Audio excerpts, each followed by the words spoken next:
In this video, we're going to look at the power series.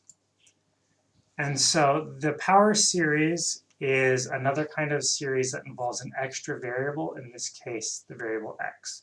So up to this point, we've only ever used I or n, the index variable. But this one has an extra variable, and in summation notation, it's going to be written like this. And this will be where you can see how it uses an extra variable. So we're still using n,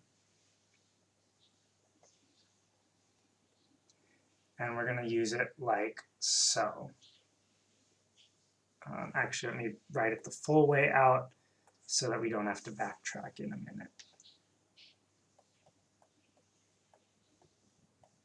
So what we're going to get here is some initial constant times x minus a to the 0 power plus some other constant from next term constant times x minus a to the first power plus another constant times x minus a to the second power, etc.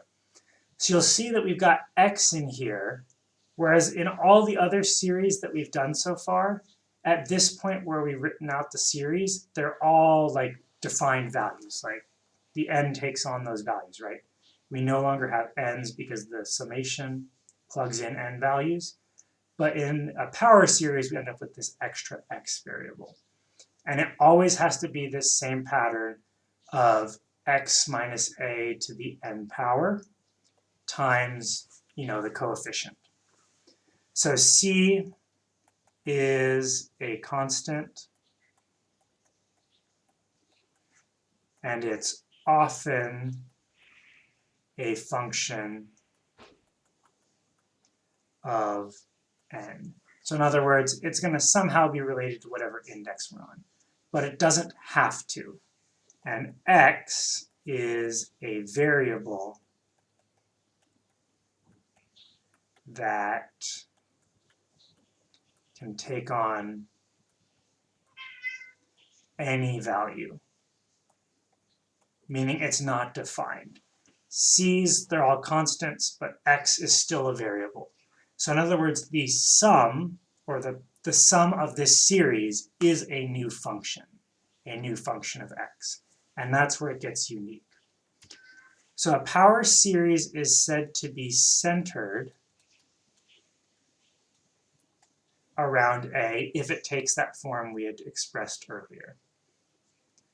So n equals 0 to infinity of c subscript n times x minus a to the n power. And the previous slide was an example. And the center is the x value that causes the series to sum to 0. So if we go back for a second, if you look here, if I always plugged in a for x, then we'd always get each of these to be equal to 0. And that would mean overall, we'd end up with just having c0, because this would be 0 to the 0, which is the same as 1.